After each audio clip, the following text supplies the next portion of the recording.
जय माता दी दोस्तों, हमारे YouTube चैनल में आपका हार्दिक स्वागत है।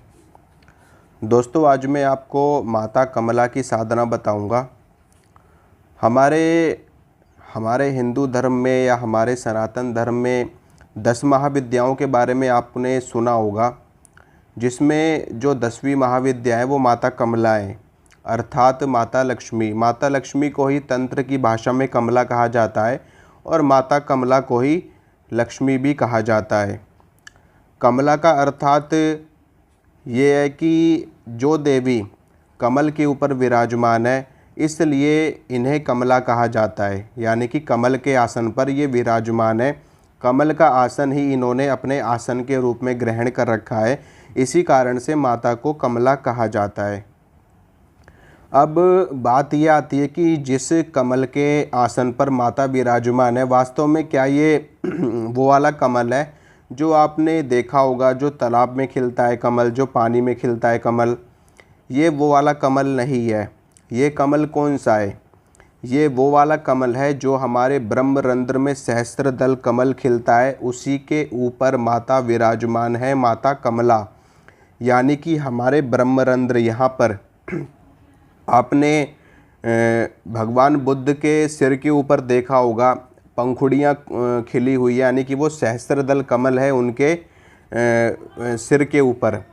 ठीक है, तो उस वही सहस्त्रदल कमल हर व्यक्ति के ब्रह्मरंध्र में होता है जब वो मुक्ति की ओर अग्रसर होता है, जब वो मोक्ष की ओर अग्रसर होता है, तो उसी कमल के ऊपर माता लक्ष्मी विराजमान है, इसीलिए उनको कमला कहा जाता है।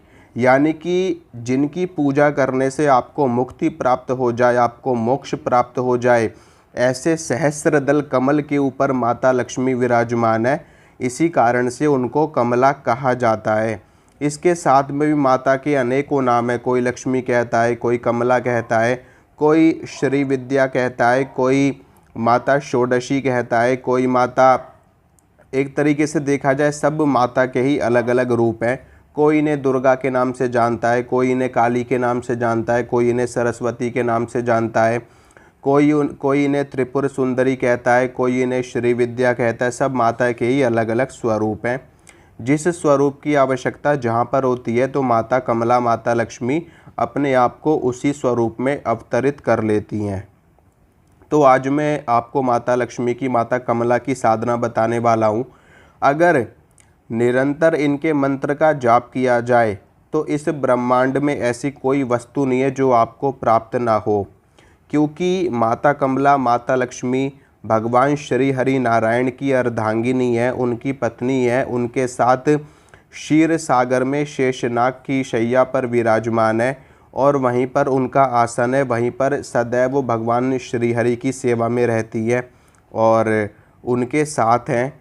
और भगवान श्री हरि विष्णु को इस संसार का पालन करता कहा जाता है। यानी कि इस ब्रह्मांड में, इस सृष्टि में पालन करने के लिए जिन भी वस्तुओं की आवश्यकता होती है, वो सभी भगवान श्री हरि नारायण हमको प्रदान कर सकते हैं बड़ी ही सरलता से, क्योंकि माता लक्ष्मी, माता कमला इस कार्य में उनकी सहायता करती हैं। तो ऐसे में अगर आप माता कमला की साधना करेंगे तो इससे आपको बहुत ही अच्छा लाभ मिलेगा।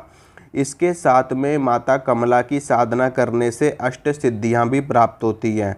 माता कमला की साधना करने से अणिमा, महिमा, लघिमा, गरिमा, प्राकम्य, ईशित्व, वशित्व, परकाया प्रवेश, दूर श्रवण, दूरदर्शन, तमाम तरह की सिद्धियां जो कि हमारे शास्त्रों में उल्लेख मिलता है, जिनका ये समस्त सिद्धियां प्राप्त होती हैं साधक को, जो माता कमला की साधना नियमित रूप से करता हो और उसने अपनी साधना का स्तर उच्च कोटि तक पहुंचा लिया हो। यानी कि उच्च कोटि तक वो साधक पहुंच गया हो साधना करते करते, तो उसको ये सारी सिद्धियां प्राप्त होनी शुरू हो जाती हैं। तो मैं आपको माता का जो बीज मंत्र है श्रृंग, इसकी आज साधना बताऊंगा। कैसे आपको इस मंत्र की साधना करनी है, कौन सा आसन आपको लेना है, कौन सी माला आपको लेनी है। और आपके जीवन में जिस भी वस्तु की कमी हो, अगर आपको धन चाहिए, विशेष रूप से माता कमला की साधना, माता लक्ष्मी की साधना लोग धन इत्यादि पाने के लिए करते हैं, या तो उनके जीवन में वैभव की कमी है, ऐश्वर्य की कमी है, धन संपदा की कमी है, ठीक है। तो इन सभी वस्तुओं को प्राप्त करने के लिए माता लक्ष्मी की, माता कमला की साधना करी जाती है। लेकिन इसके अलावा भी माता कमला आपको हर वो चीज़ प्रदान कर सकती है जिसकी आपको इच्छा है। मोक्ष चाहिए तो मोक्ष मिलेगा, धन चाहिए तो धन मिलेगा, सिद्धि चाहिए तो सिद्धि मिलेगी, दिव्य दृष्टि चाहिए तो दिव्य दृष्टि मिलेगी, परकाया प्रवेश की सिद्धि चाहिए तो परकाया प्रवेश की सिद्धि मिलेगी।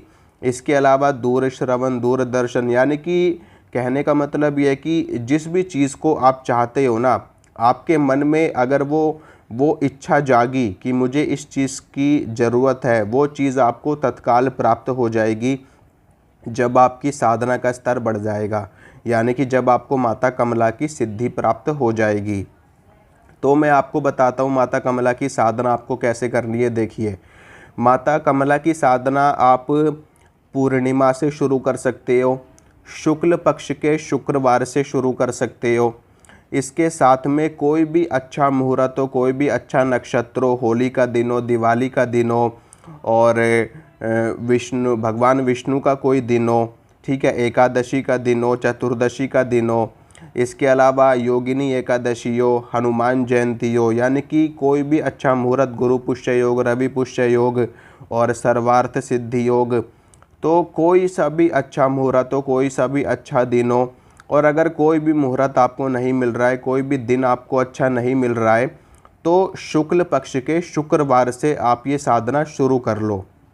शुक्ल पक्ष में आप जानते हो कि अमावस्या के बाद जो दिन शुरू होते हैं वो दिन शुक्ल पक्ष के होते हैं। तो उसमें आप पहले शुक्रवार को कर लो या दूसरे को कर लो या तीसरे को कर लो, जो भी आपको मिले, ठीक है, उसी शुक्रवार में आप ये साधना शुरू कर सकते हो।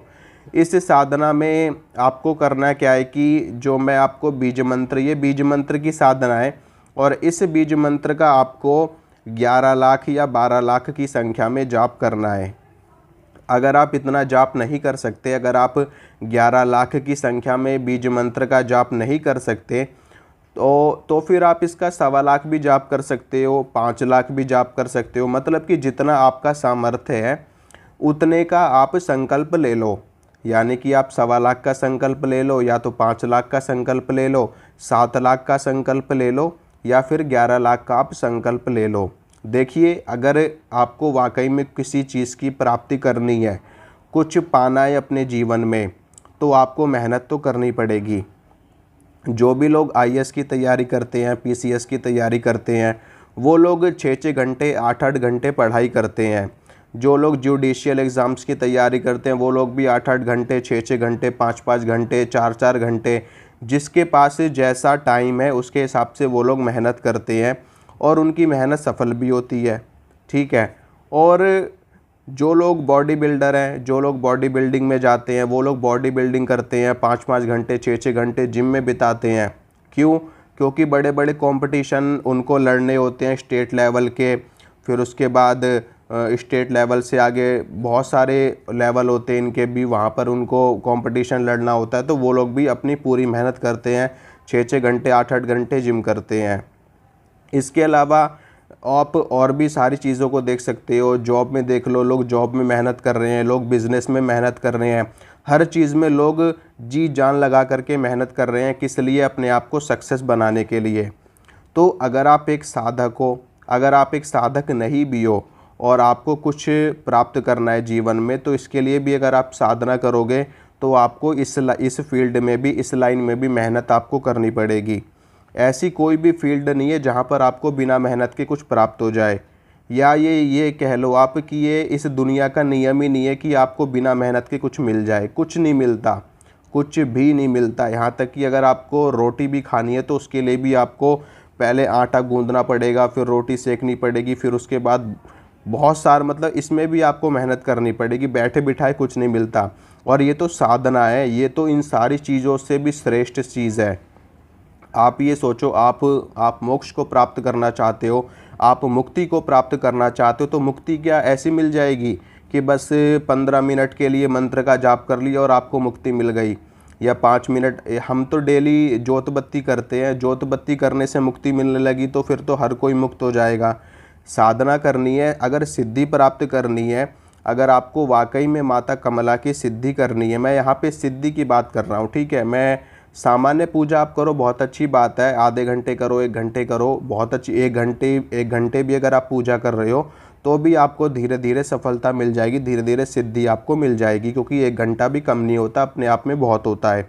आप एक दिन का 1 घंटा, यानी कि 30 दिनों के 30 घंटे हो गए, 365 दिनों के 365 घंटे, यानी कि 365 घंटों में आपने कितना जाप किया होगा, वो सभी आपका ऐड होता है। ऐसा नहीं है कि ऐड नहीं होता। इस तरीके से 1 साल, 2 साल, 3 साल, 4 साल में अगर आपने 1 घंटे भी दिए हैं ना, तो वो सारा ऐड होता चला जाएगा और उसका रिज़ल्ट आपको ज़रूर मिलेगा। तो अब इस बीज मंत्र को आपको सिद्ध करना है, ठीक है। इस बीज मंत्र को सिद्ध करना है।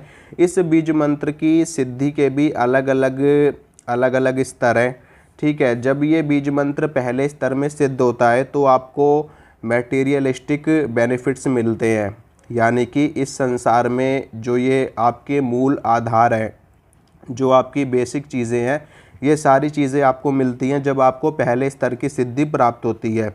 यानी कि आपको धन, वैभव, ऐश्वर्य, समृद्धि, यश, कीर्ति, मान, सम्मान, ये सारी चीज़ें आपको मिलनी शुरू हो जाएंगी और ये पहले स्तर की सिद्धि का फल होता है। अगले स्तर की सिद्धि में आपको तिलिस्मी शक्तियाँ प्राप्त होनी शुरू हो जाती है, यानी कि आपको, मैं कैसे बताऊं, कि जो कहते हैं ना कि दिव्य शक्तियों को देखने की सिद्धि आपको प्राप्त होगी, यानी कि जो सूक्ष्म जगत की शक्तियां हैं उनसे आपको कांटेक्ट होना शुरू हो जाएगा। ये दूसरे स्तर की सिद्धि होती है। तीसरे स्तर की सिद्धि में आप अलग अलग लोकों की यात्राएं करना शुरू कर दोगे, अलग अलग लोकों की, जैसे कि आप पाताल लोक में जा सकते हो, आप स्वर्ग लोक में जा सकते हो, मतलब कि अलग अलग लोकों में आपको यात्राएं करने की शक्ति प्राप्त हो जाएगी। यानी कि ऐसा नहीं कि आपका ये शरीर जाएगा, आपका जो सूक्ष्म शरीर होगा वो जाएगा, ठीक है। इसी तरीके से इससे ऊपर, इससे अगले स्तर में जब आप जाओगे तो आपको अणिमा, महिमा, लघिमा आदि सिद्धियां प्राप्त होनी शुरू हो जाएंगी। माता लक्ष्मी की सिद्धि भी जब आपको हो जाएगी तो माता लक्ष्मी के भी आपको दर्शन हो जाएंगे, सूक्ष्म रूप में होंगे दर्शन, आपकी दिव्य दृष्टि से उनके दर्शन। लेकिन पहले स्तर की सिद्धि में आपको माता लक्ष्मी के दर्शन नहीं होंगे, ठीक है, क्योंकि पहले स्तर की सिद्धि में सिर्फ आपको मूल आधार, बेसिक नीड्स, आपकी ये सारी चीज़ें पूरी होंगी। माता लक्ष्मी के दर्शन आपको उस वक्त होंगे जब आपका तीसरा नेत्र, जब आपका थर्ड आई, जब आपकी सूक्ष्म दृष्टि, आपकी दिव्य दृष्टि ओपन हो जाएगी, तब आपको माता लक्ष्मी के दर्शन होंगे। और वो भी अगर उनकी इच्छा हुई तो, अगर माता लक्ष्मी की इच्छा हुई तो आपको दर्शन होंगे उनके। और बाकी रही बात सपने में, तो आपको दर्शन उनके पहले स्तर में ही हो जाएंगे सपने में। लेकिन अगर आप प्रत्यक्ष उनको देखना चाहते हो और अगर उनकी इच्छा हुई आपको दर्शन देने की, तो वो आपको ज़रूर दर्शन देंगी, लेकिन उसके लिए आपको आगे अगले स्तर की भी साधना करनी पड़ेगी। तो बात करते हैं साधना की कैसे करनी है। देखिए, हर साधना को करने के 2 तरीके होते हैं। पहला तरीका सामान्य तरीका और दूसरा होता है अनुष्ठान के रूप में। अगर आप कोई भी साधना अनुष्ठान के रूप में करते हो तो उसमें कई नियम होते हैं, जैसे कि ब्रह्मचर्य का पालन होता है, ज़मीन पे सोना होता है और उसमें बिल्कुल सात्विक भोजन लेना होता है, यानी कि आपके भोजन में प्याज लहसुन भी नहीं होना चाहिए और भोजन भी आपको बहुत ही हल्का करना होता है। यानी कि आपका पेट, ऐसा नहीं है कि आपने सात्विक भोजन तो आप कर रहे हो लेकिन आपने पेट भर के खाया है, आपने 6 रोटी खा ली, 7 रोटी खा ली, नहीं, आपको बिल्कुल हल्का भोजन लेना होता है, जो कि बिल्कुल मामूली सा हो, सिर्फ आपके जीने लायक वो भोजन हो, सिर्फ इतना ही भोजन करना होता है। क्योंकि इसमें हमारी कर्मेंद्री, हमारी ज्ञानेंद्री, इनका निग्रह करना होता है।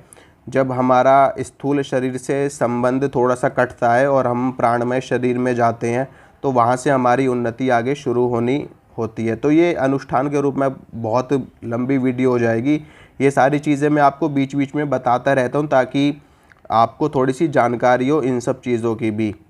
अक्सर लोग मुझसे बस यही पूछते हैं कि हमें ये सिद्धि चाहिए, हमें वो सिद्धि चाहिए, हमें परी की साधना चाहिए, हमें अप्सरा की साधना चाहिए। लोग बस इससे आगे कोई बढ़ना ही नहीं चाहता, बस इसी पे सब अटके हुए हैं। हमें वशीकरण करना है, हमें इसका करना है, हमें उसका करना है। तो ये सारी चीज़ें बहुत अलग है। तो बात करते हैं साधना की। जो अगर आप अनुष्ठान के रूप में साधना करोगे तो ब्रह्मचर्य का नियम है, ज़मीन पे लेटना और सात्विक भोजन है, और इसमें पूजा पाठ का त्रिकाल संध्या होती है, 2 बार 3 बार इसमें आपको साधना करनी पड़ेगी। रात्रि काल में विशेष रूप से साधना करनी पड़ती है, निशीत काल में करनी पड़ती है, सुबह रात्रि काल में जाप करने होते हैं 11 12 1 बजे 2 बजे तक आपको करना पड़ेगा। और किसी किसी साधना में अखंड ज्योत का भी विधान होता है, ठीक है। खास करके देवी की साधना में अखंड ज्योत का विधान होता है अगर आप अनुष्ठान के रूप में करोगे तो यहाँ पर मैं आपको सामान्य विधान बताता हूँ। सामान्य विधान में आपको क्या करना है, शुक्ल पक्ष के शुक्रवार से आपको ये साधना शुरू करनी है, और ये साधना आप सुबह के वक्त भी कर सकते हो, शाम के वक्त भी कर सकते हो, या फिर आप दोनों वक्त भी साधना कर सकते हो, दोनों वक्त भी आप मंत्र का जाप कर सकते हो।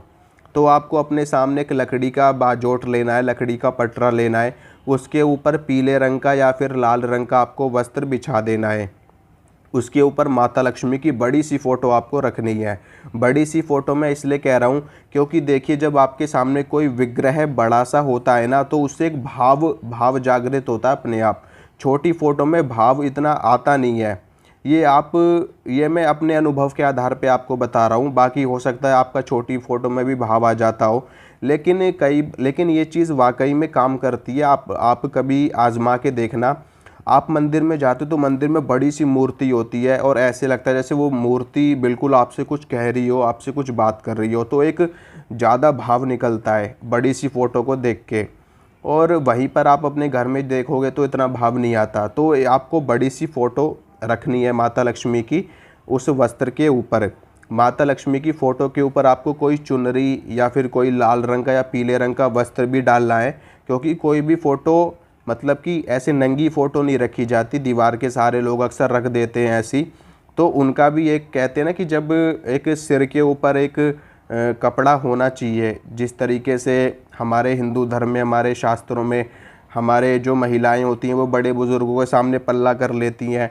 और फिर खैर ये तो एक अलग चीज़ है, लेकिन साधना करते वक्त और कहीं भी आप देखोगे तो कोई भी नंगी फ़ोटो नहीं होती है।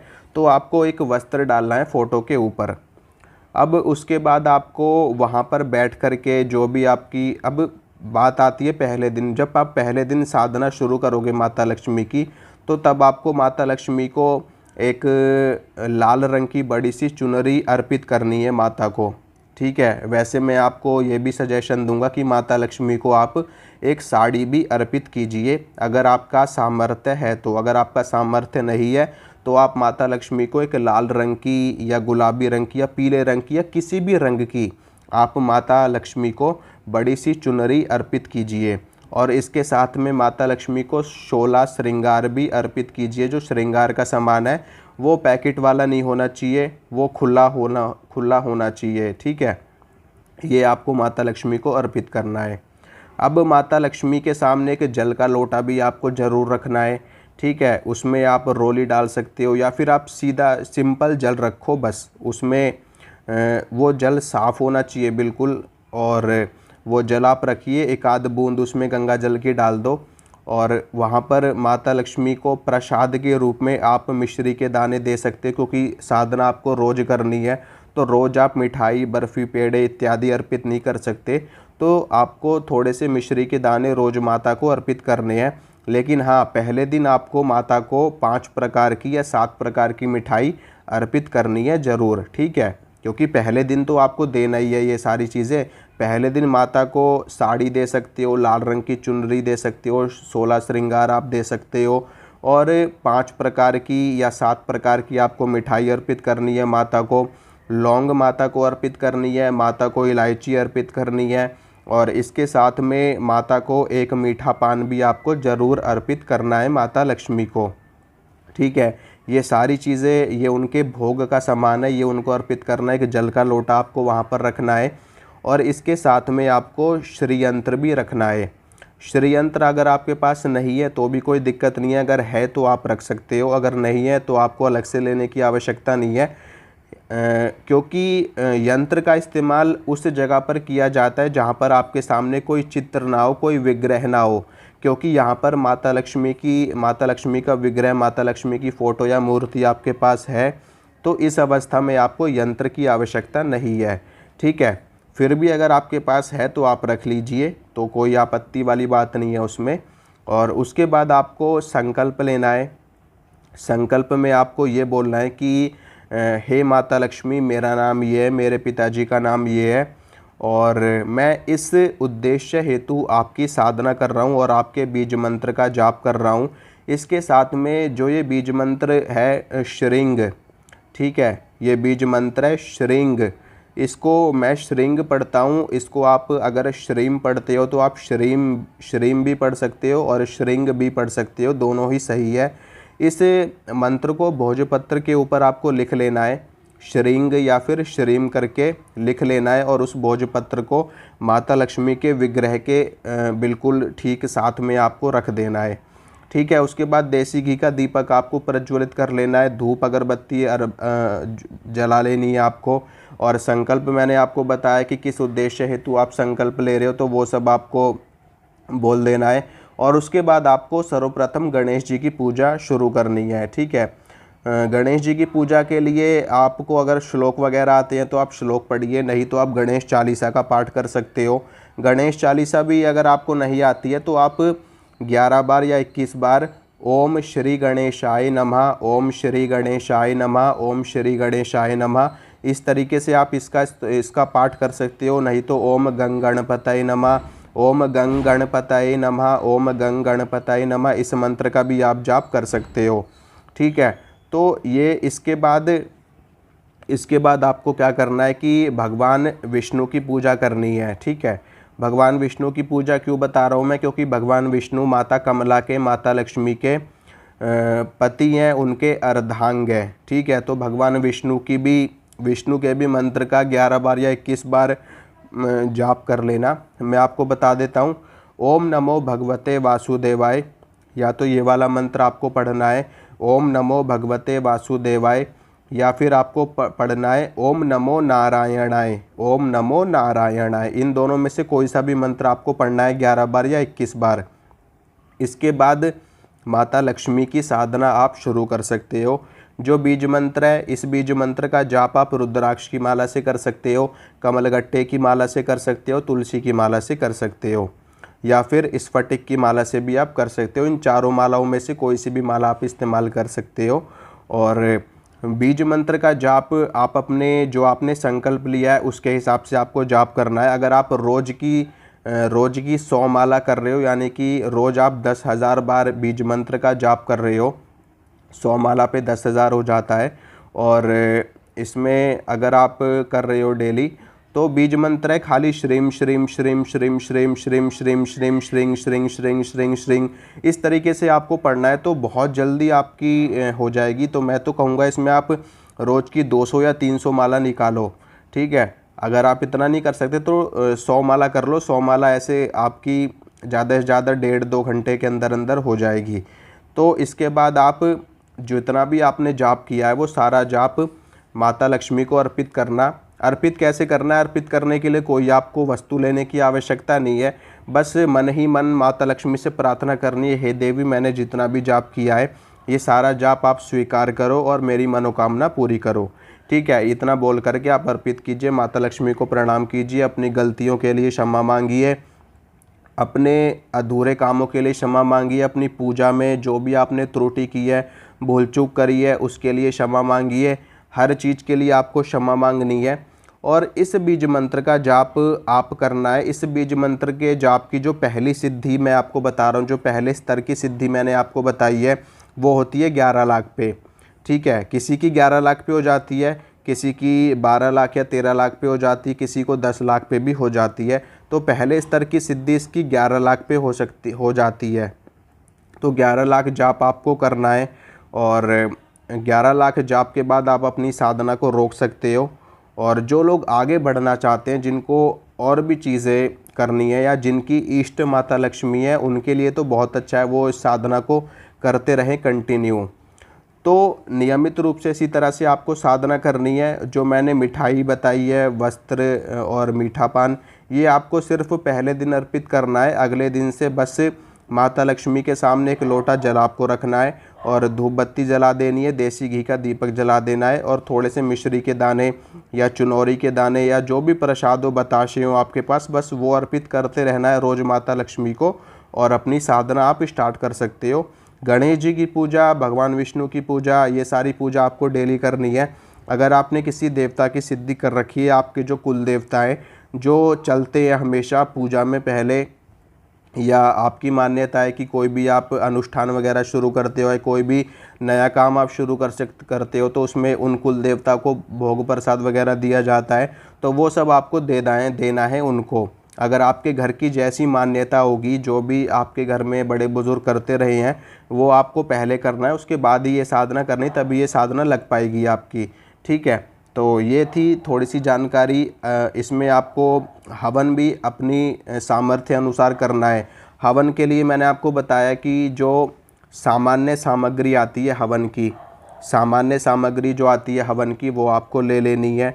उस सामग्री में आपको देसी घी मिला लेना अच्छी तरह से और उस सामग्री में आपको थोड़े से जो फल होते हैं वो फल काट लेने हैं, थोड़ी सी लौंग डाल देनी है, थोड़े से इलायची डाल देने हैं, थोड़े से उसमें बताशे आपको डाल देने हैं। बताशे की जगह आप थोड़ा सा गुड़ भी मिला सकते हो उस हवन सामग्री में, और इसमें थोड़े से आपको जौ मिला लेने हैं और इस तरीके से उसमें गूगल लोबान या फिर उसमें पंचमेवा आप मिला सकते हो। ये सब चीज़ें आप एडिशनल हैं, आप अलग से उसमें ऐड कर सकते हो।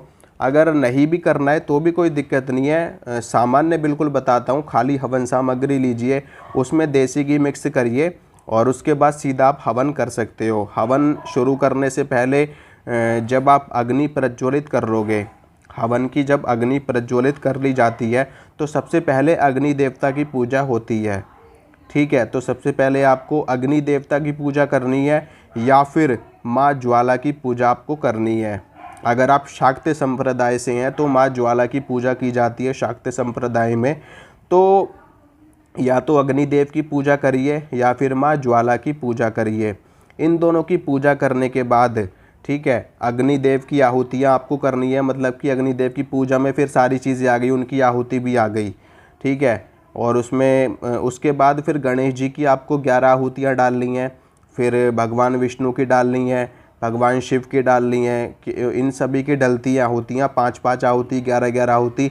अपने जो भी आपके कुल देवता हैं, इष्ट देवता हैं, उन सभी की आहुतियाँ आपको डालनी हैं। सबकी आहुतियाँ डालने के बाद फिर माता लक्ष्मी की आहुतियाँ आप डाल सकते हो, या फिर आप अग्नि देवता की पूजा करने के बाद, गणेश जी की पूजा करने के बाद, यहाँ जब गणेश जी की पूजा आप कर लो तो गणेश जी की पूजा के बाद भी आप माता लक्ष्मी की आहुतियाँ डालना शुरू कर सकते हो। जब माता लक्ष्मी की आहुतियाँ आपकी पूरी हो जाएंगी तो उसके बाद फिर आप बाकी देवताओं की आहुतियाँ डाल सकते हो, या तो फिर आप बाकी सभी देवताओं की आहुतियाँ पहले ही डाल लो, लास्ट में फिर सीधा जो आपकी मेन आहुति रहती है उसको डालते रहो आप आराम से, नहीं तो आप बाद में भी करिए। फिर पूर्ण आहुति जब आपको करनी है हवन की, तो पूर्ण आहुति में आपको एक सूखा गोला लेना है, उस सूखे गोले को ऊपर से काट लेना है चाकू से, उसके अंदर हवन सामग्री भरनी है। हवन सामग्री भरने के बाद उसको कलावे से बांध लेना है और उसके बाद अपनी हवन को पूर्ण करने के लिए यज्ञ देव से, अग्निदेव से, माता लक्ष्मी से प्रार्थना करने के बाद वह सूखा गोला आपको उसमें डाल देना है और जो भी आपसे गलतियां हुई हैं उसके लिए क्षमा मांगनी है, माफ़ी मांगनी है और अपने जो आपने पूजा करी है, साधना करी है, हवन किया है, उस सभी की पूर्णता के लिए प्रार्थना आपको करनी है और मत्था टेकना है। जब हवन कुंड की जो अग्नि होती है वो शांत हो जाए तो उसके बाद उसकी राख का तिलक आपको अपने मस्तक पे, अपने कंठ पे ज़रूर लगाना है। मस्तक पे और कंठ पे आपको तिलक लगाना है और उसके बाद आपकी ये साधना, आपका ये हवन यहाँ पे पूरा हो जाता है। तो इसी तरीके से आपको साधना करनी है। तो ये थोड़ी सी जानकारी मैंने आपको दी है, ऐसी इन्फॉर्मेशन मैं आपको देता रहूँगा, बीच बीच में जानकारी आपको देता रहूँगा। ठीक है, तो अगर आपको जानकारी अच्छी लगती है तो आप वीडियो को लाइक कर सकते हो, शेयर कर सकते हो, चैनल को सब्सक्राइब कर सकते हो और आप भी सही सलामत रहिए, खुश रहिए, लोगों की सेवा करिए, सबका भला करिए ताकि आपका भी भला होता रहे। और साधना ज़रूर करिए, साधना करने से शक्ति मिलती है और शक्ति से सिद्धि मिलती है और सिद्धि से मोक्ष प्राप्त होता है। तो ये सारी चीज़ें आप करिए। मिलता हूँ फिर अगली वीडियो में। जय माता दी।